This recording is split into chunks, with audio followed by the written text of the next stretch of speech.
Tara and I had the immense pleasure of getting to speak to 4 live superheroes. Yes, I said it.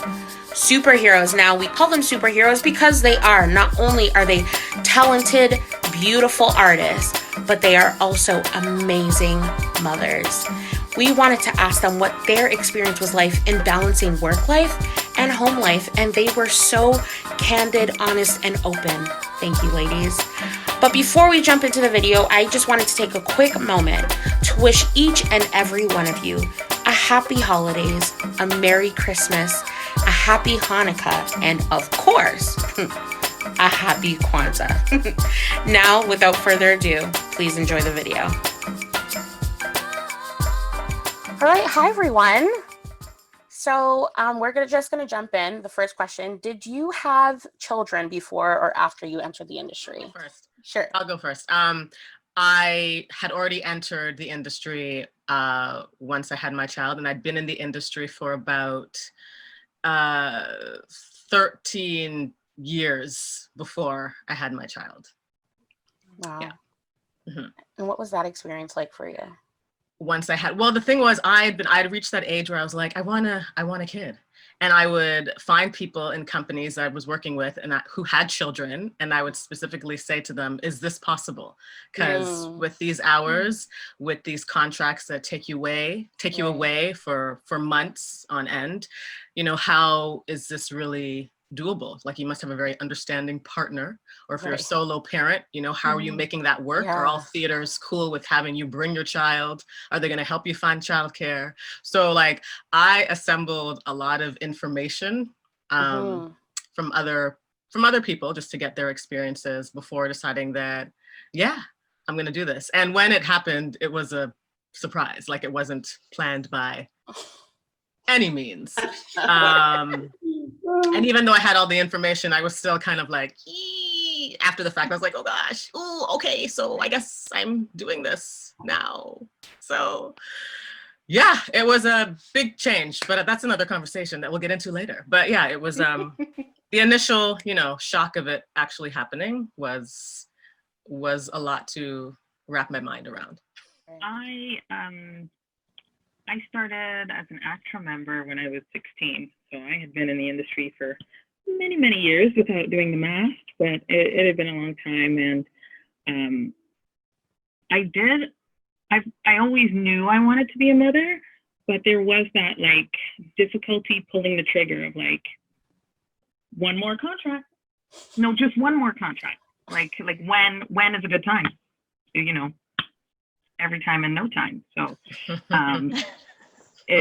it was definitely something I had to think about and, you know, discuss with my husband and, you know, decide.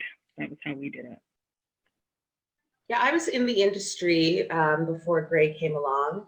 And I thought when I just sort of had this very unrealistic idea of getting pregnant and having a child. And I thought it was just going to happen like bing, bang, boom, no problem. And it took years. And so initially when we decided that we wanted to have a child, it was like the perfect time. My career was sort of in a place where we could afford to do that. And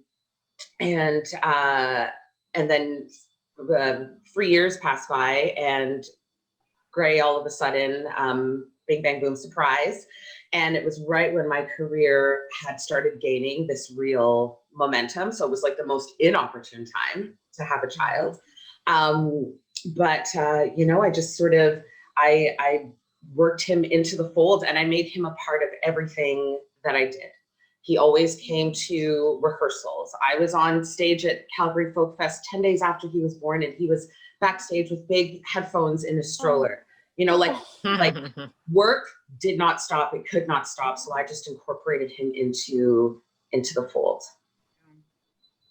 Well, I came into the industry late. I was a school teacher first and decided, well, my parents wanted me to get a job, something that I could, you know, sustain my mortgage or my rent. And so I did that for them. And then I couldn't do it anymore. And so I left teaching to try to join the industry. And once I started doing that, then I was like, well, I have to do this for a little bit before I can have a baby. Like I can't just quit a job, start a new one, not have any experience, and then have a baby and then try to do that. So kind of pushed it off for a while and tried to talk to people in the community too, see how it worked in Calgary, how supportive theater companies were, and everybody seemed to be really positive. So it took a while to again get pregnant too, and then when it just happened, and I started making different choices about whether I would go or stay or what kind of work I would take, just because I found it a little bit challenging to balance. So Yeah, so with that said, did you find it hard to make the choice to take time off for family?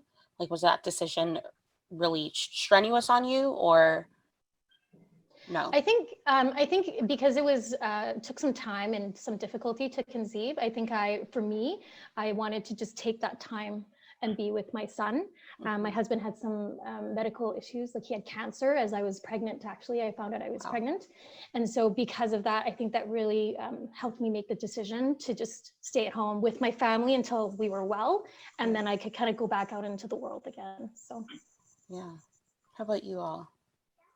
Was it hard to take off time to, now take on this role as mommy? I think once I was in the time off, I made the decision to take the time off, but as I was feeling being away from the industry, it hurt. It hurt. I missed that outlet. I missed that connection with my peers and with audiences. Like that's something that I discovered during that time, that it's something I need to thrive.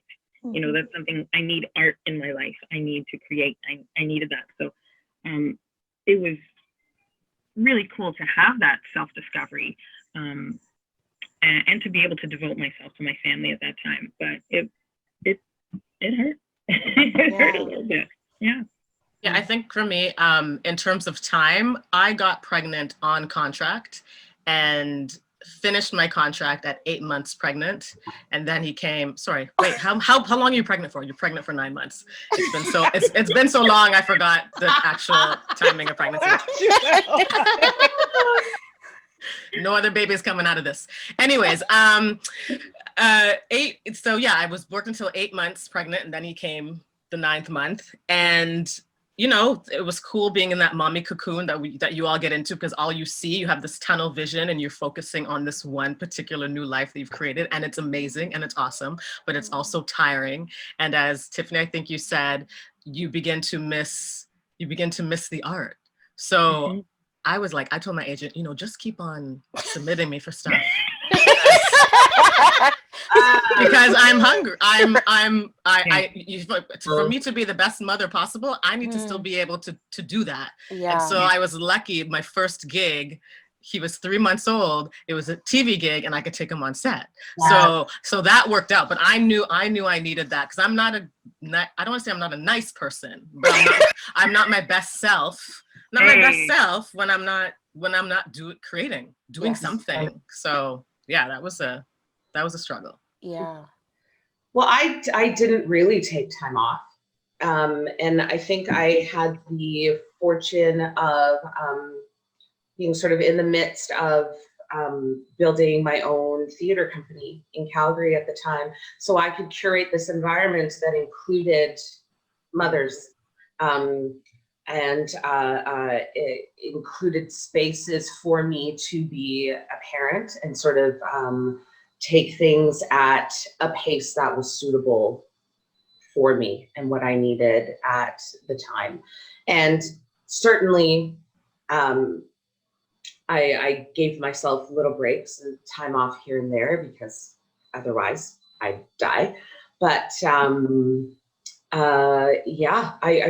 just had him in tow all the time, and it just became a part of the work for me. Any contract that I did, I let them know immediately I have a child and I might need to bring that child with me. If I was going to an audition, I would check with a friend to see if they had an audition for the same role. We would try and coordinate our auditions at the same time, so that when I went in, that person was with my baby. And so I found these these little avenues to try and make it work. Love that. So if you're working or had to turn down work due to your children, were companies supportive or understanding of that? I think it's kind of unknown sometimes, even if they tell you they understand, you Right. don't know what's being felt on the other side, especially if, those creatives aren't family people themselves. You don't know if they, how they really take it. I mean, I think you just have to make your decisions as you see best for you and yours, and Right. just move Yeah, forward. I can't say it was ever something that I ever heard reflected back to me professionally. Socially, there were, it was compromising, but as far as the work was concerned, I never heard any of that feedback. Right. Did you feel like, if you didn't hear it, did you feel it? Like, as you said, you don't know if it's always being like felt because that person might not be a family person, but do you think, I mean, you can always feel someone's energy. Yeah, I don't know. And I think if I felt anything, it was always my longing to do the thing that I had to give up and reconciling those feelings for myself. Right. But feeling it projected at me from other people, I honestly, I can't recall a situation where that happened, thankfully. That's good. I try to make sure that I never put myself in those kinds of positions. I would never audition for something if I wasn't sure that I absolutely had to do it. So if I auditioned for something and then I got a call back and I started feeling a little iffy, I'm like, then I'd go back to my agent and say, you know what? Yeah. I don't need to do this one. That's okay. Yeah. I would just step away. Right. I would just step away from it early on before, an offer is made or something. Right. Yeah, I totally agree with that. Yeah, I just didn't go out until I felt like I could maybe put a toe in. But I did feel like somebody had made an offer and they really tried to be accommodating, actually. You could bring the baby and it was pretty early. And when I was hesitating and then I knew I wasn't ready. And so I had told her, I'm not ready right now. I'm really sorry. Thank you so much. They were so gracious and kind and didn't try to push anymore. They were just really understanding. So yeah, I didn't feel any negativity at all. That's really great, though. Yeah. I love that. I think in my situation, I was being asked to audition and I was like, oh, I'm not sure. And they were like, it's okay. If you can't, we get it. But just, we just want you to send something. And I was like, because I'm the same way, Jewelle, I would rather not be in that situation. And then that was the way it went down in the end. And it was exactly what I was trying to avoid. Right. An offer came in and I went, yes, it's a juicy part, it's what I want, but then just the family situation, it was the uproot thing and it just couldn't make that call in. Yeah, it's best to avoid it if you can. Yeah. Gosh, well, that's crazy.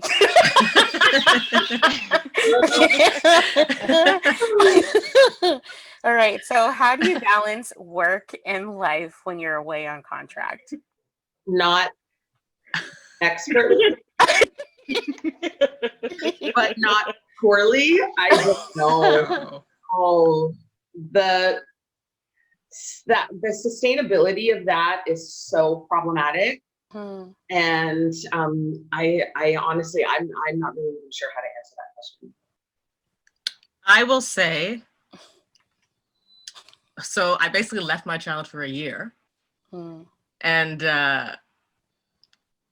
there's the whole guilt thing that comes, even though I would try to get back every 2 or 3 weeks. I didn't care about how much money I was spending. It didn't matter that I was only back for maybe 48 hours.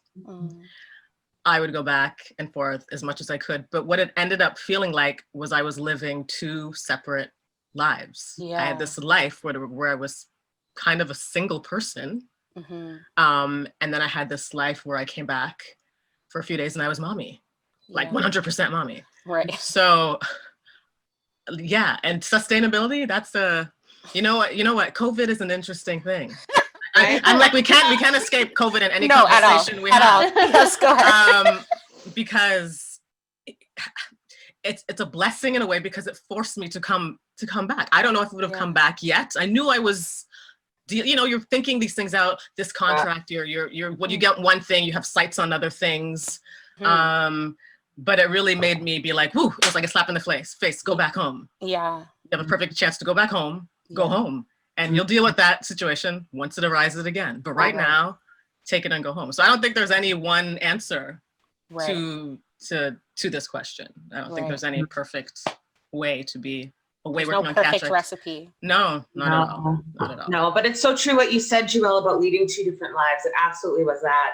And I too, I would leave a contract and I'd go home for maybe like 30, 36 hours and then be back on a plane. But just for that, just like little moment of time just to like wrap my arms around my little person. But yeah, it was a weird shift, right? Because it's like your brain's here 60 hours a week, and then your brain's got to be mommy for, you know, a day and a half. Yeah. So yeah, but I hear that loud. I've chosen to stay in town. Actually, I haven't chosen to do anything outside because I also teach voice. So when I make a decision to kind of go away, then I'm just trying to figure out how to balance my business and my son and that at the same time. So since he's been born, I've actually haven't taken any outside of city contracts just for that reason. Yeah. I think I took away contracts just until my oldest was school age. And then I felt like now I need to locate myself where there's enough work where I can try to take commutable stuff. And that's my attempt at finding balance. It shifts. It's, you know, trying to be present, I think, for each thing instead of letting the guilt consume me about, you know, I'm not doing enough for my art, or I'm not doing enough for my kids or for my partner, you know, just when I am devoting myself to whatever task, try to be in the moment and be present for them. Yeah. That's beautiful. I love that. Do you guys find that you're like, I mean, you know, they say it takes a village to raise a child. Do you have that kind of support system in place when you are away? If you choose to take time away, like you have a partner or, you know, your family members or whoever to help you, does that kind of aid in your work-life balance, you think? Oh, definitely. Like Zion and his father were no longer together anymore, but I can say that he has really, he's stepped up, and he's the overbearing one anyways. He was the one who was always like at everything anyway. So he's like, haha, now I got him all the time. You know what I mean? So like,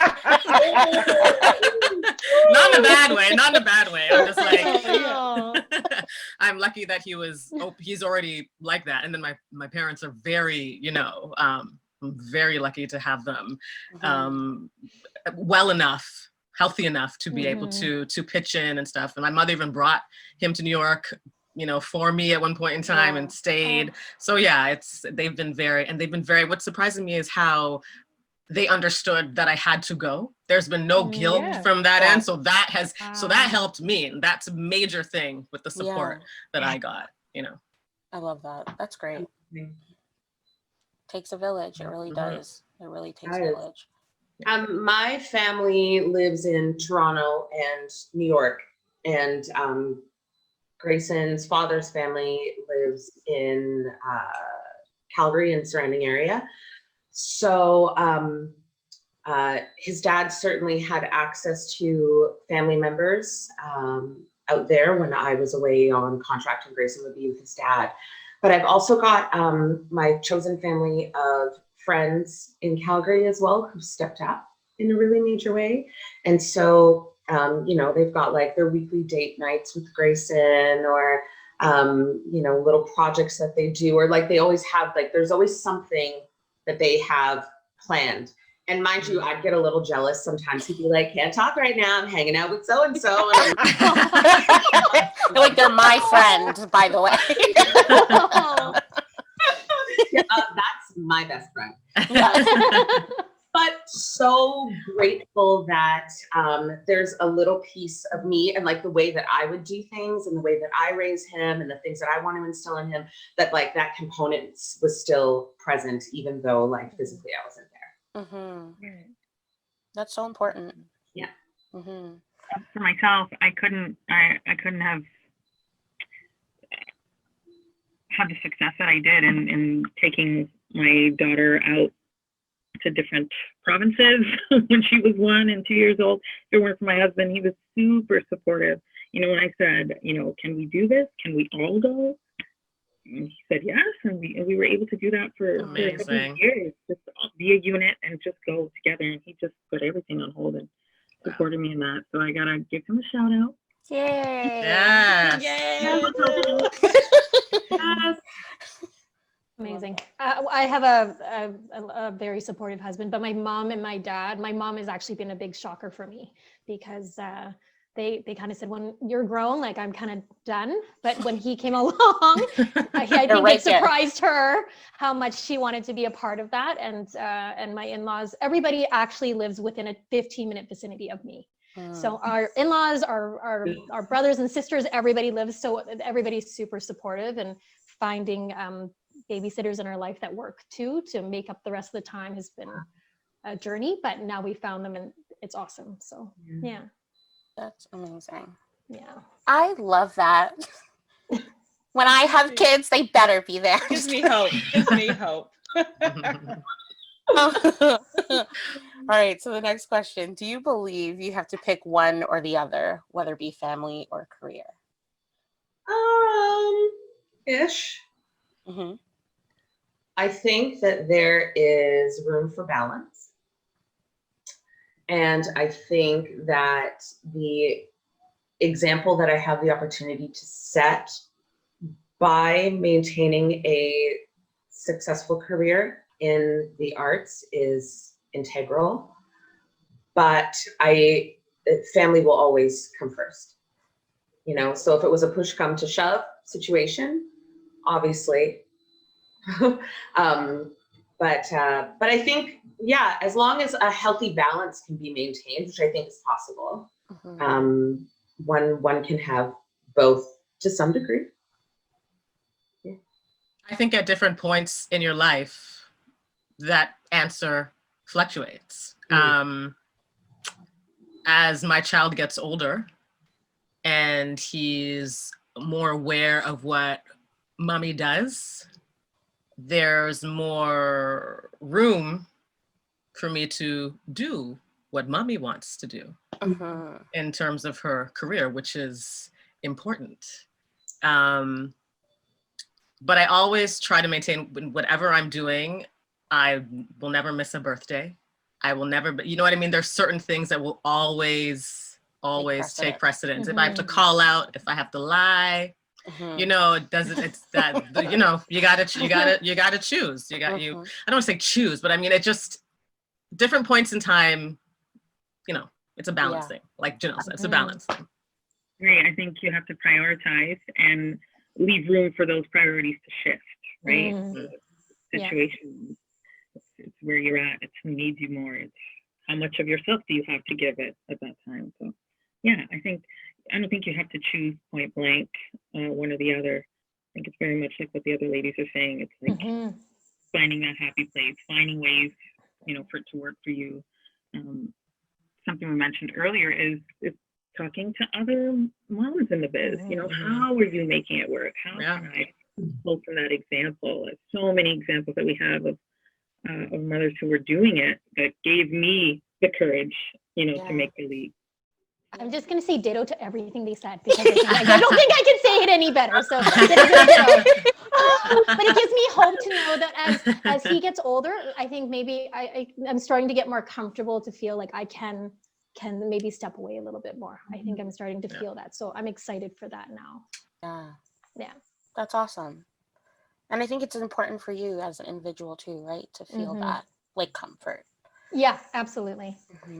Okay, so the last question is we ask everybody, does representation matter?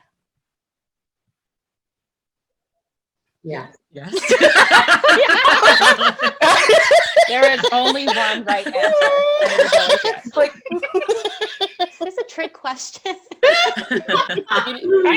You'd be surprised. Oh. But yeah.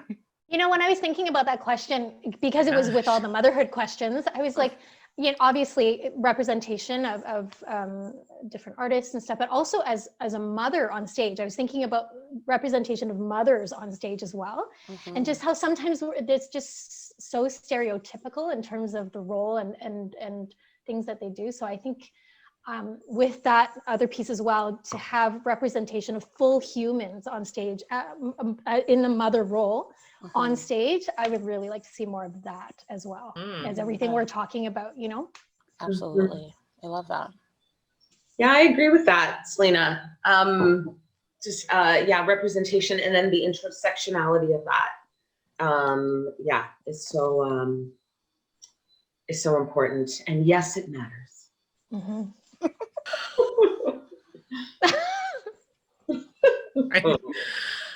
Yes, like Yeah. Yeah. So you have to answer. So do you'd like to? Janelle said it. Janelle used the word intersectionality, so no, I can't make it my statement any better.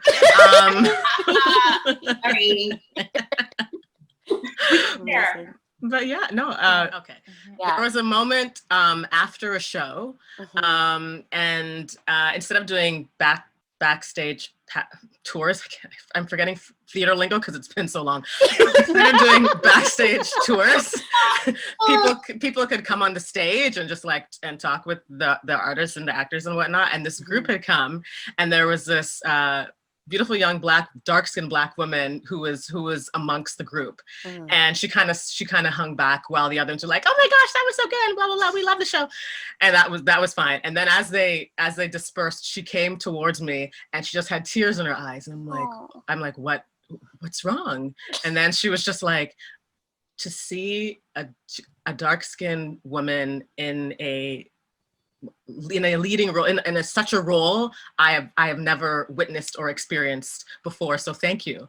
And I was like, yeah, what do you do with that? Like, I would die. So I just hug her, I embrace her, for her to say that, to think that what I'm doing has that much of an impact on someone. It really hit home that I made the right decision, that I'm here for a purpose. It's not just for myself and my own needs and to show my son what mommy can do, but also for all these other young artists of color, Black women who haven't seen themselves represented in various ways. You know what I mean? There's certain ways that we tend to be represented on stage, but in a different way that they'd ever seen before, that they could celebrate and feel good about, which I think is important. So yes, it matters.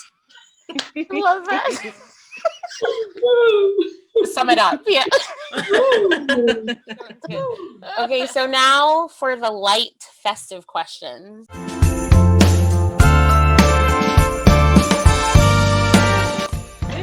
You ready? All right, so what's your favorite Christmas song to sing? This is serious. Everyone's quiet. I know. Stevie Wonder. What was it? Say it again. What Christmas means to me, Stevie Wonder. I love that. Love that. It's got a good vibe. Yeah. Great. Good one.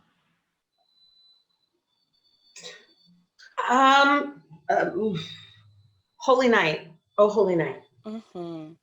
Classic. We love it. Tradition.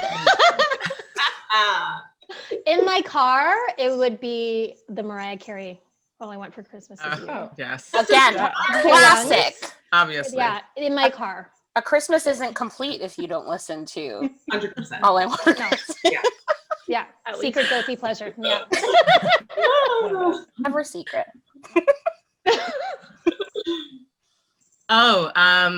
Let It Snow, Boys to Men version with Oh, 4 Let other It people. Snow. Yeah.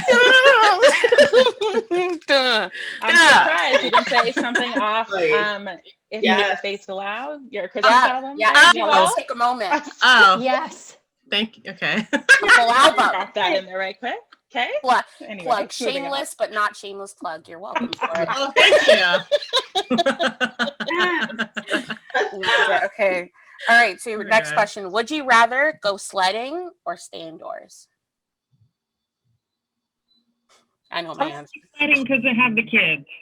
Okay, yes. Maybe it's me. I'm If saying it, I'm gonna piggyback with also- Tiffany and say yes. I totally agree with that. Yeah. I am now a tobogganer, so Yeah.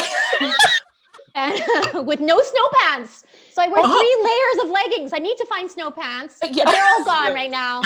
So I am a tobogganer for him and a stay-at-home with Bailey's for myself. Yes. Yes, Bailey's. Absolutely.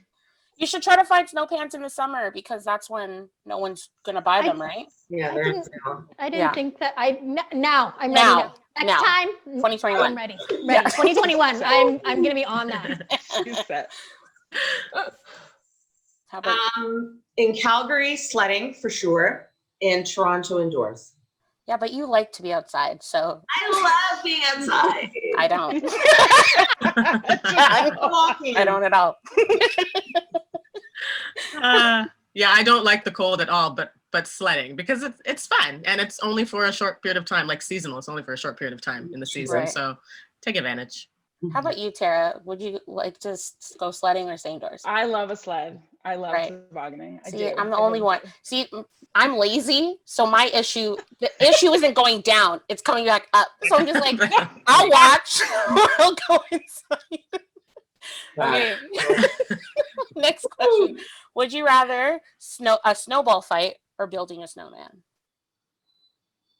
Oh.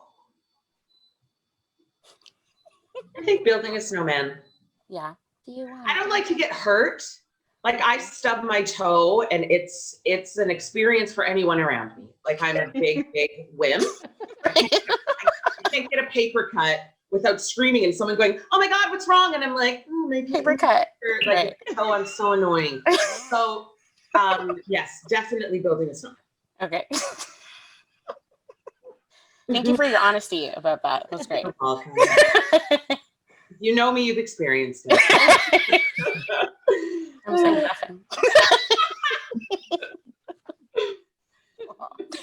nothing. Snowball fight. Just Yeah. I can be passive aggressive, so it's a great way to just let that go. Yeah. It's true. I love that.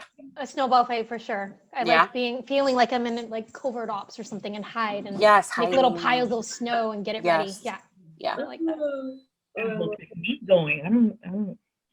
I need to work on my snowball fight game.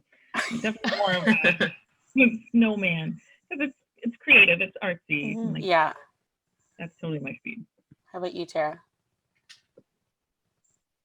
It depends on the day, you know? Right. She's indecisive. So like one day she could be like, I want to build a snow person. The next day I could be like, let's fight. So, Yeah. you know? Like I'm a Libra. It's all over the place. Right. I'm always down for a snowball fight. Anyways, if we were to steal both of Santa's lists, which would you be on, the naughty or the nice list? Ooh. Nice. Yes, nice. Okay. It's her beautiful face. Like, Yeah, she's like, Confess, y'all confess. yep. Tell the truth. Can we be on both lists? No, Okay. it's not how Santa works. Is there a reformer list? I can't. Janelle. Janelle? I said 2 lists, 2, naughty or nice. So clearly, I think I know where you go because already Did you expect me not to look for a loophole? right. So that's why I know where you're going. I know where to find your name, and it's the other.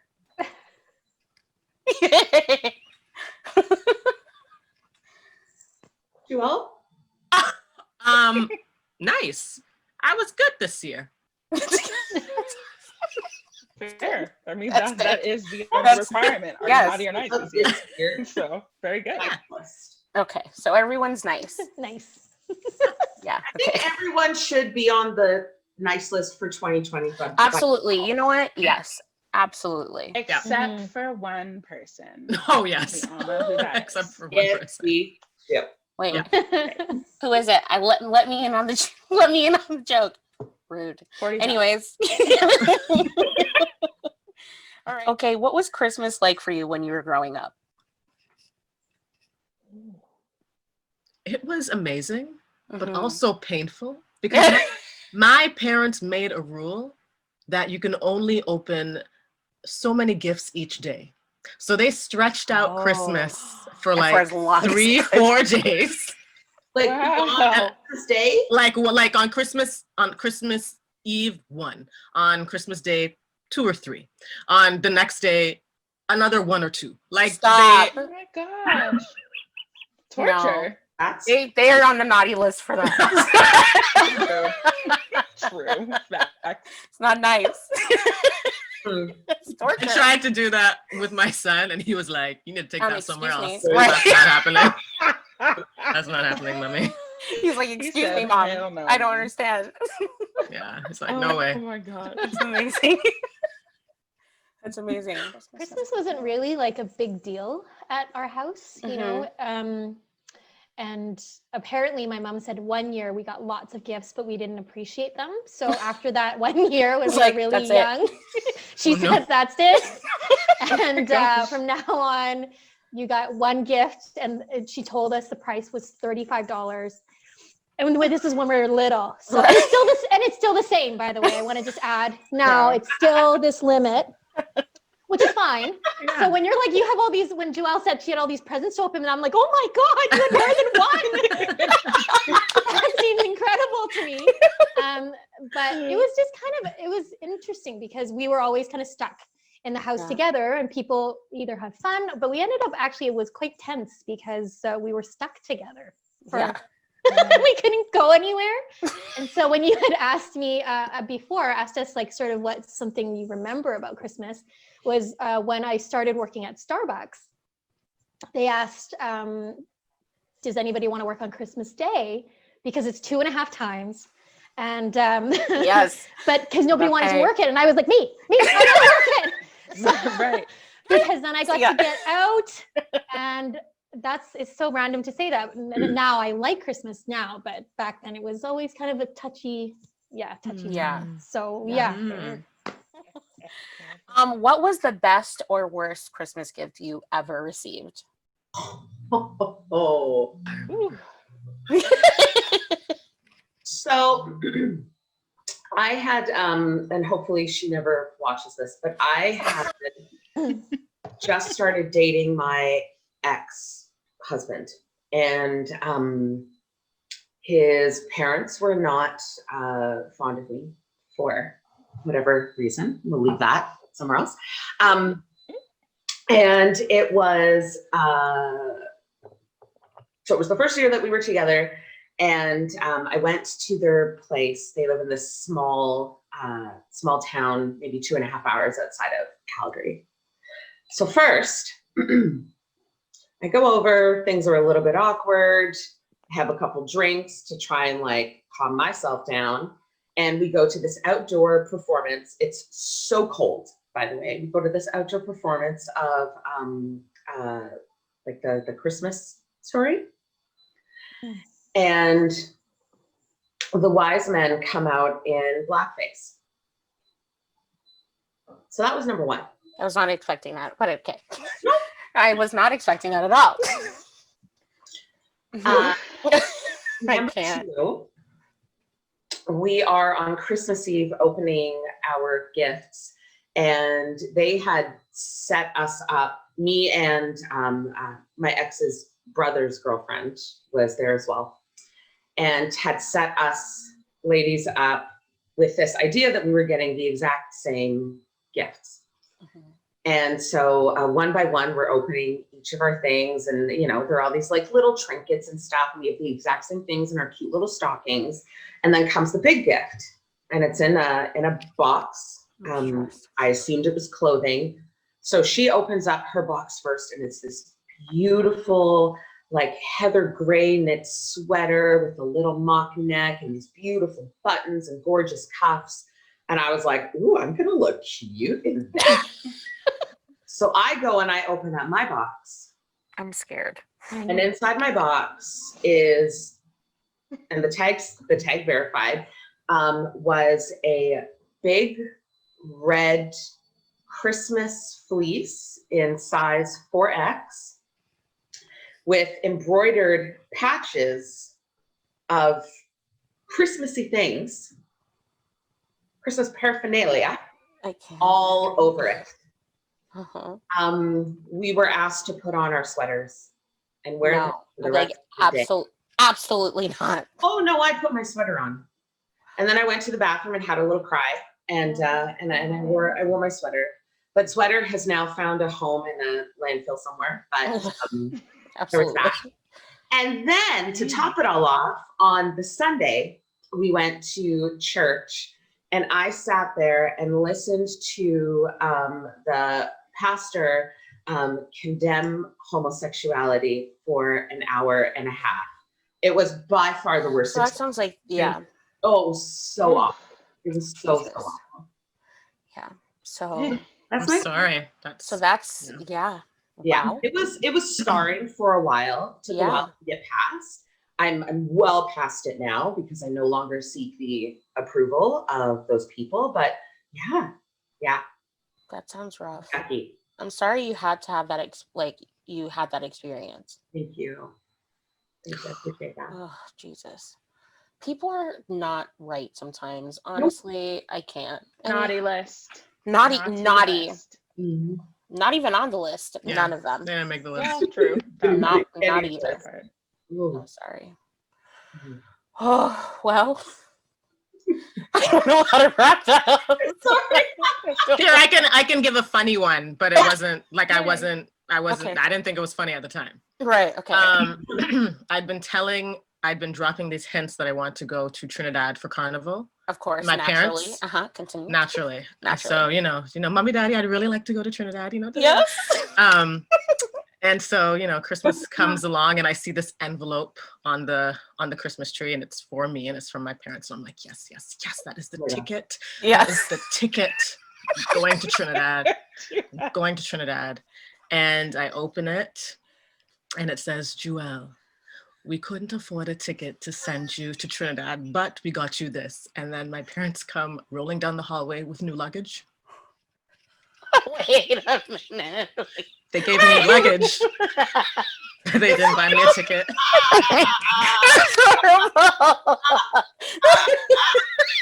I will always remember that. I was so mad. Oh, that is so funny. Oh, that is Yeah. horrible. Oh, That's mean. That's so That's sweet, evil. though. And they know what they knew what they were doing, right? Oh, They they, say it yeah, was sweet. They knew what they were doing. yeah. I would be It's like, funny now. Like I can laugh. Like I think it's very absolutely, funny. That's so wicked. But I really wanted to go to Trinidad. Really wanted to go to Trinidad. Oh man. It's the fact that they gave you an envelope. Envelope. Exactly. That's Envelope. But that's some kind of shit that I would do to my kid. I won't do that. Yes. Oh, man. Oh, okay. Brilliant. Thank you for that anecdote. That that story. You're was welcome. great. That was great. Okay, so the last question is, if I can get it together, I'm sorry. What do you believe is the true meaning of Christmas? Oh, yeah. That's nice. I think family and time. Just being afforded that space to just be with one another and to slow down.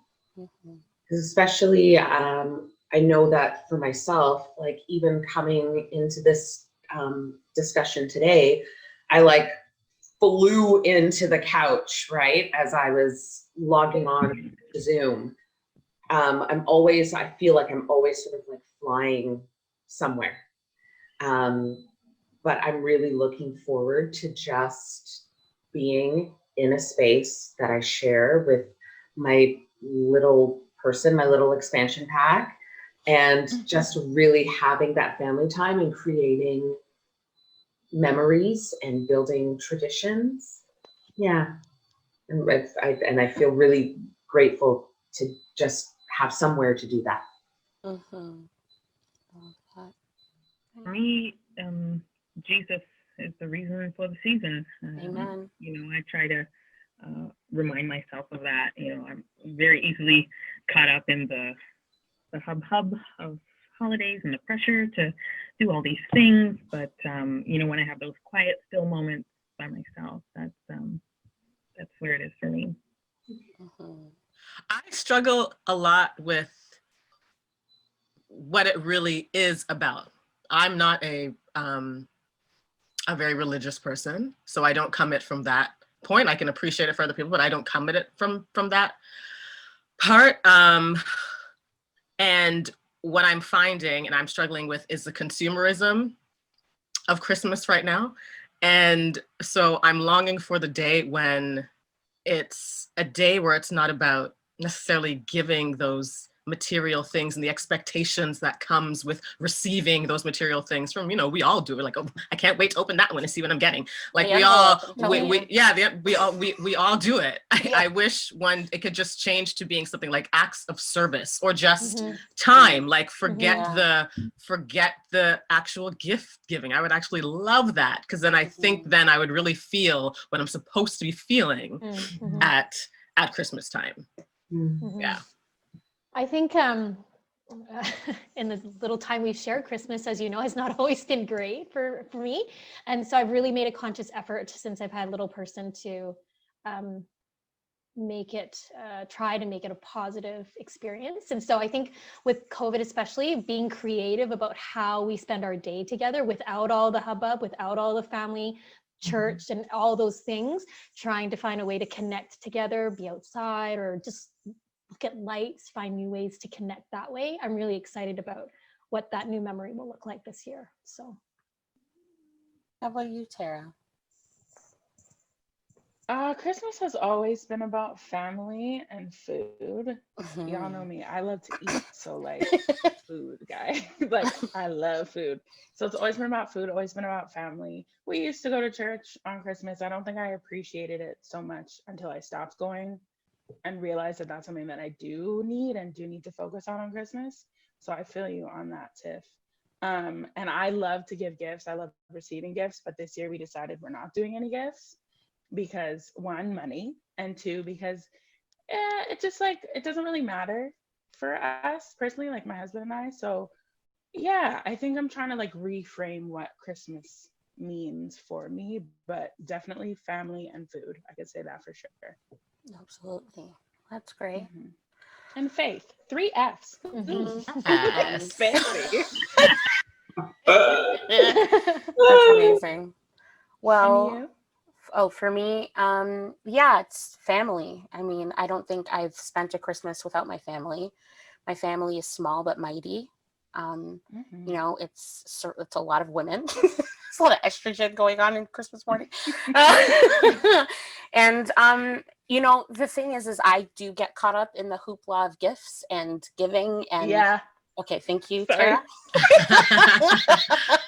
I get caught up, not necessarily in receiving it, but my love language is giving, and that's how I show love, and especially appreciation, because I mean, this year has been one of the hardest years for I think all of us, and if I could spark just that much, a little bit of joy just by someone opening something and getting a little excited, then I feel like I was able to do something of good.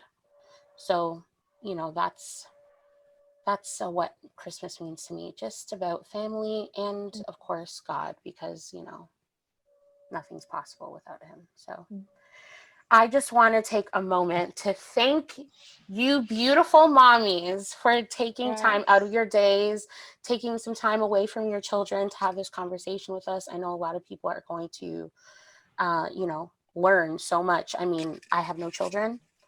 And for me, I'm learning because one day I would like to have children. And I feel like it's so good to ask people that are already in it, So thank you. I respect you. I love you all.